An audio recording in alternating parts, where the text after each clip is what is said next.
I'm Radley, and this is Owen. Hello, and welcome to my documentary about Halo machinimas. We will be exploring how machinimas are made, why machinimas rose to popularity, and where the medium is today. We will also be discussing outside influences such as YouTube as a hub for machinima creation to share their content. So, you might be asking yourself, what is a machinima?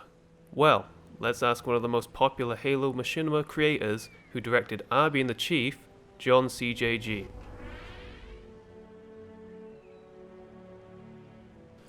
My definition of machinima is cinema in which the visual elements are generated by machines, opposed to a live action production, hence the contraction of the words machine and cinema. Colloquially, I know the term to more specifically refer to fan-generated visual content through the use of video games, such as Halo. Although it began much earlier through the use of Quake, and earlier than that during the computer demo scene in the 80s when the computers were first being unveiled to consumers. That's a great explanation of machinima as a tool for animation, but how is machinima made? The addition of theatre mode in Halo 3 made filming machinimas easier as more techniques could be employed. Radley will now look at Halo 1 and the many challenges the machinima filmmakers had to overcome.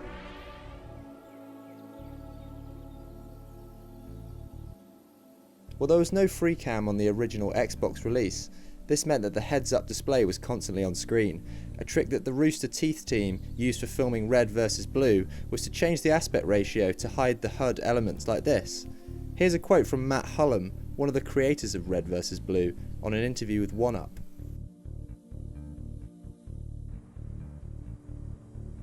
Halo and trying to figure out different things to do with it.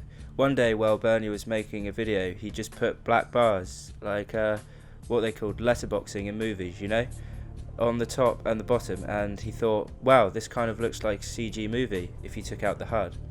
Then he started tinkering around and making videos, and Red vs Blue just grew out of that. It was an interesting and lucky chain of events. A lot of innovation and luck as well. A glitch that Rooster Teeth used in their machinima was gun lowering. This could be done with any of the pistols, and all you had to do was look down. This was a glitch, and together with head bobbing, made it look as though characters were able to talk to one another, without players pointing guns at each other.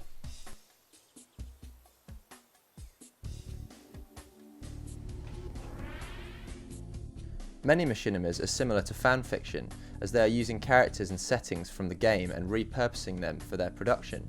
Different maps are different sets that the creators can use. Because machinima is a way of filmmaking, it must use all the components that go along with it.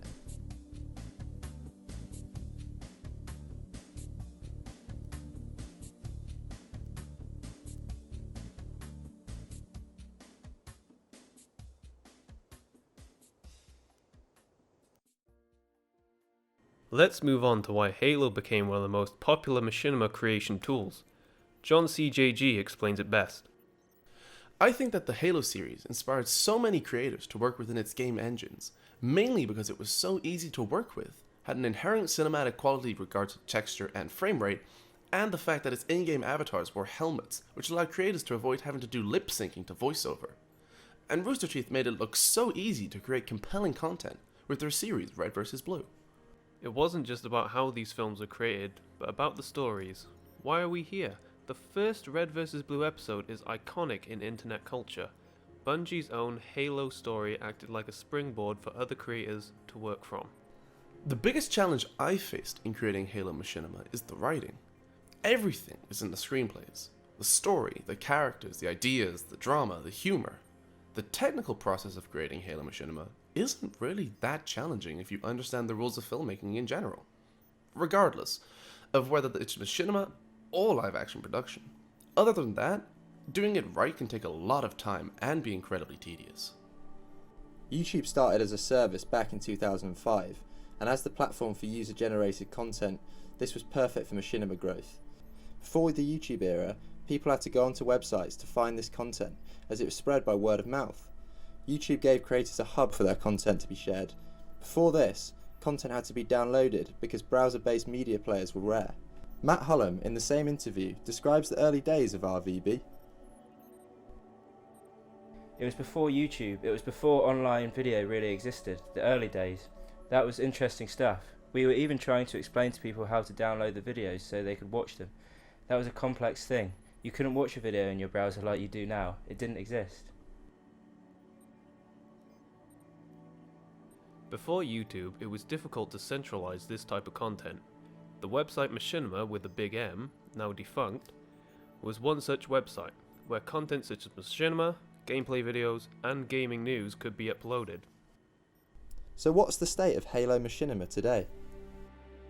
When starting this documentary, I was surprised with how many creators are still using the platform to tell their stories. Not only are people creating machinimas on the current game in the series Halo 5, but they are still using older games in the series such as Halo Reach, a game which is now 9 years old. When going onto YouTube and searching, you can find many short and long form films that people have created, many of which are high quality and tell interesting stories.